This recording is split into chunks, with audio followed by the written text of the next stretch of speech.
to stand and formalise the support of the Māori Party for this very important bill put forward by my colleague Te Flavell. The Local Electoral Māori Representation Amendment Bill is a genuine and a well-developed intervention to invest in the decision-making processes on matters of concern and cultural significance to the Māori community. The issues of representation and participation by Māori is a core requirement if we are to establish a nation which leads us to the promise of Te Tiriti o Waitangi. Establishing Māori seats responds to the expectation that Māori cultural values and knowledge are important.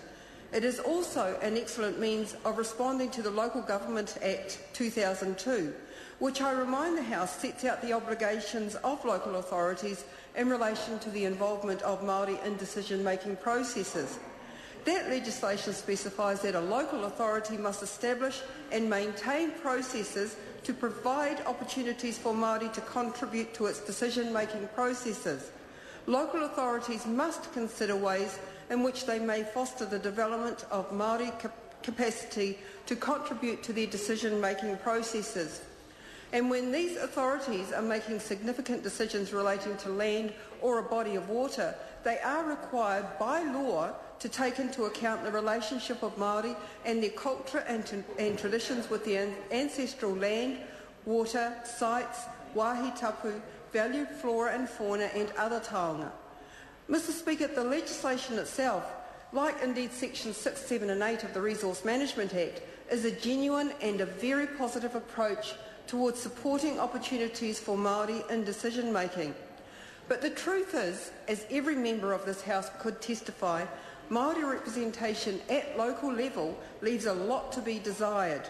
Quite simply, it is underrepresentation disproportionate to either the population or what we should expect to see or expect to have in representation of the treaty partner.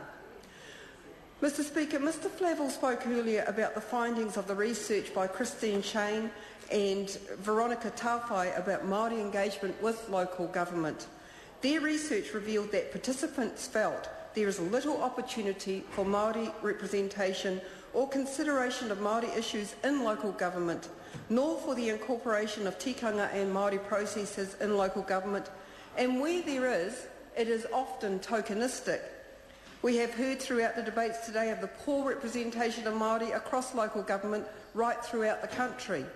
And I've had an opportunity to look through the report of the Attorney-General under the Bill of Rights Act, in which I believe he lays out a case for positive discrimination.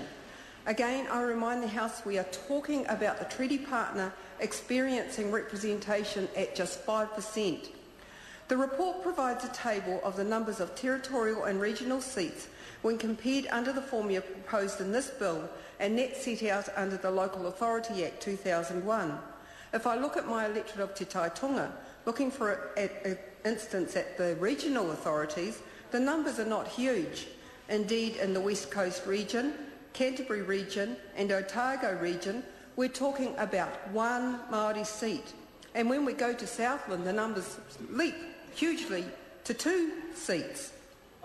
Moving into the territorial authority area, looking at the districts of Waitaki, Dunedin City, Gore, Queenstown, Lakes District, Waimate, Wellington City, Kaikoura, Bulla, Grey, Tasman, Nelson, Hurunui, Waimakariri, Christchurch City, Selwyn, Timaru, Ashburton, Central Otago, all we're talking about in any of those 18 areas is one Māori seat respectively.